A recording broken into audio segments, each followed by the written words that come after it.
Hello and good evening cinema सत्संग viewers. आज मैं आपके सामने अमेजॉन प्राइम पे नई ओटीटी जो आई है मटका किंग विजय वर्मा की, उसके फर्स्ट एपिसोड का रिव्यू करने जा रहा हूँ। And disappointing, very very disappointing, let me tell you, because I was so excited because it has Nagraj Manjule as director and Vijay Verma as actor and many other good actors. Sai Tamankar और Jamie liver भी उसका stand up मुझे बहुत अच्छा लगता है, मतलब उसका जो इंस्टा हैंडल है, तो आई वॉज एक्साइटेड। खैर वो तो आई नहीं फर्स्ट एपिसोड में, Siddharth Jadhav, but let me tell you this first episode was pretty ordinary, boring, with average music, average acting, and average making by all the, technicians, the director, and everybody else. If you like our video, then please like, share, and subscribe. And also scan the QR code to support us. Thank you. तो story क्या है? Story शुरू होती है 1975 में, emergency के दौर में। आजकल तो ये फैशन है, अभी एपिसोड 1 के बाद ही मैं रिव्यू कर रहा हूँ, आगे पता नहीं ये लोग इमरजेंसी को कैसे यूज़ करेंगे। तो इमरजेंसी के टाइम एक इंजर्ड बंदा जा रहा है पुलिस वैन में और दो पुलिस वाले बाजी लगा रहे हैं कि ये बचेगा या मरेगा। ये बहुत बड़ा गैम्बलर था मटका किंग, ये तो यमराज को भी शिंडी लगा देगा, that kind of a thing. But the opening is not very strong. It doesn't hook you. The story doesn't hook you into the, और ऐसे हम देख चुके हैं, स्कैम आ चुका है, दो स्कैम आया था सोनी लिव पे, एक तेलगी स्कैम और दूसरा वो शेयर मार्केट वाला जो स्कैम है वो आया था। तो with very good actors and very good making, तो ये आपको हुक नहीं करता है। सिर्फ नार्को स्टाइल क्रेडिट्स देने से आपका सीरीज इंटरेस्टिंग नहीं हो जाता है। And the whole production design doesn't add up to the shit, आप बहुत सारे जूनियर आर्टिस्ट लगा दो और फिर सीरीज 11 साल बाद फ्लैशबैक में जाती है, तो आप बहुत सारे 1964 जूनियर आर्टिस्ट लगा दो, कॉटन मिल्स का बिजनेस दिखा दो, सब मजदूर सफ़ेद कपड़े पहन के हैं, लेकिन प्रोडक्शन डिज़ाइन से कहानी नहीं बनती है। आपको इमोशनल हुक देना होगा, वो इमोशनल हुक नहीं आता है शुरू में।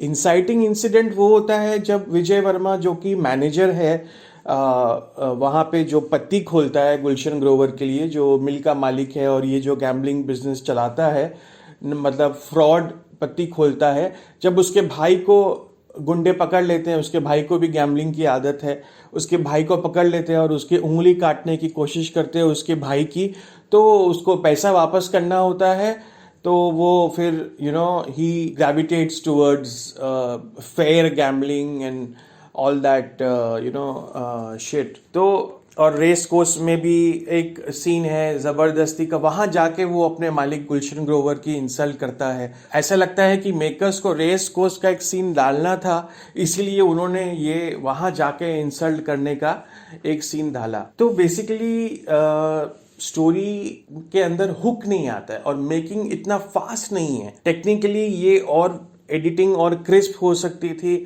अब सिनेमाटोग्राफी में आपको एक शॉट बताऊं, फोरग्राउंड में एक पत्ता है और चौल में साई तामनकर और विजय वर्मा, साई तामनकर जो उसकी वाइफ है, बात कर रहे हैं। आजकल के ज़माने में कौन ऐसा शॉट लेता है डेप्थ ऐड करने के लिए फोरग्राउंड में पत्ती? एनीवेज, तो बेसिकली बोलने का मतलब ये है कि स्टोरी आपको मेकिंग की वजह से इतना हुक नहीं करती है। And I was telling you about the production design. It is so basic. It is very good. Everything is chakachak. But it's not weathered. It's not looking real. A lot of money has been spent. But सारे मजदूर सफ़ेद कपड़ा पहने, विजय Verma colourful shirt पहना हुआ है। इतना obvious production design है ना। देखिए, ये फिल्म नागराज मंजुले ने बनाई है। Nagraj Manjule is one of my favorite directors, especially after Fandry and Seyrat. I have not seen Jhund, which had Amitabh Bachchan in it. But Fandry, what a beautiful film.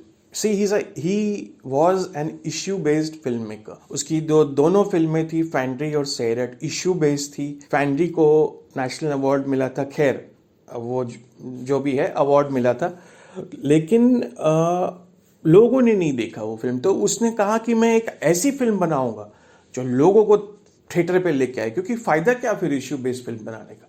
तो उसने सैरट बनाई, कमाल की फिल्म बनाई सैरट। क्या उसमें गाने, मराठी फिल्म, गाने, अजय अतुल का म्यूजिक, और एक दो रास्ते में से एक्टर्स उठा लिए, मेरा बोलने का मतलब है फ्रेश एक्टर्स उठा लिए बाइसिकल थीप की तरह, और उनको ट्रेन किया अपने घर में रख के। क्या कमाल के परफॉर्मेंसेस किए। फर्स्ट हाफ में मसाला मेकिंग, और सेकंड हाफ में इश्यू किक्स इन, जिसके ऊपर एक बहुत ही बेकार रीमेक भी बना था, धड़क करके, आई थिंक हिंदी में। Anyway, so he was great film maker. तो क्या होता है जब एक फिल्म मेकर बड़ा हो जाता है तो उसको लोग पैसे देते हैं, लो बेटा खेलो।